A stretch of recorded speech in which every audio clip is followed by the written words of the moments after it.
ጸጋብርሃን ዘይኮነ እቲ ዲሱ እስከ ዲሱ ዳማርያም ኮሎ ንጀምር ተማሃራይ ኮሎ ዲሱ በዚ ስነ ጥበብ በዚ ትምህርቲ እስከ ክልት ይዓለም እቲ ዘጋጠመን መሰናኸልን ዝሓለፍ ኩሕላሕላሓትን ኣብዚ ብጭዕሎ ኩሉ ምስ ሓለፈ ንሕና እውን ሓባይብና ጀሚርና ኣለና ሰሙንኩም ጽቡቕ ኣሕሊፍኩም ክትኮኑ ተስፋ እንዳገበርኩም ለው ነርና መሳርሕና ጋዜጠኛ ዲያና እንታይ እስከ ነገር ከም ዝገለጽከያ ንዓኻ ጥራይ ዘይኮነስ ንኹሉ ኣብቲ ጥበብ ዝነበረ ሓፍቲ ኩሉ ሰብያ እጂ ናይ ሰማዕታት በይና ክንዕልለና እንዳ ማርያም የደልያ እንዳ ማርያም ኮብራ ነይሩ فقد الأمين نيرو كاب تواسئتي فرجع صالح نيرو أول سعيد نيرو ناي سماعتات ناتو زانتا ناتو تاريخنا اللو جن زبزح أبتتقببن تجا برهانن أتي هوت ناتك بعبي أب كل تخورنا يا خالي ركام سوم نحن يشطو نحن نشطو لهم يرنا قال بدرجة إرترا سنة أبشلم تتبلني أبشل نتجا برهان كم يسكا قلت صالحدن دراما تبره تسفوني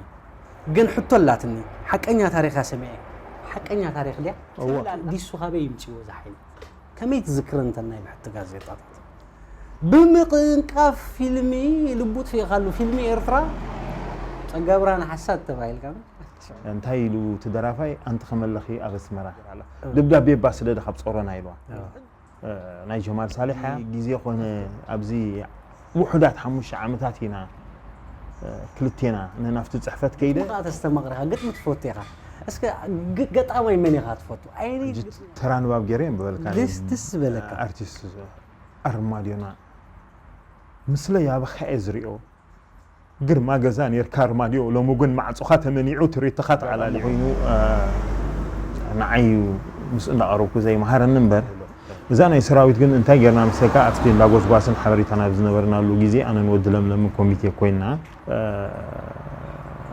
زين ببسط طرحين عي ده هنكون حمش عمل صحيفة بزح الشمن بزح فتاونون أطرحت اللي تدلي خالد دولكو حنتي حباي صحفتي بزح سبزبكيت كسب منسترات كي ترفو زنابو علاني حنتي تسأل الصراحة كيا نحكمنا قداي نيرا اسكتا زان تعلم نغفلت على اللي يعني زي حتى تيلومو تهدلي ጋዜጠኛ ማለት እንታይ ማለት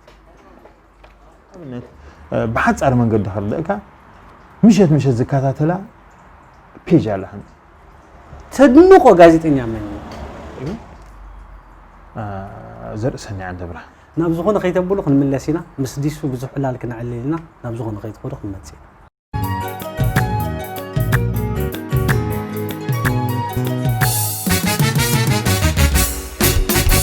راحل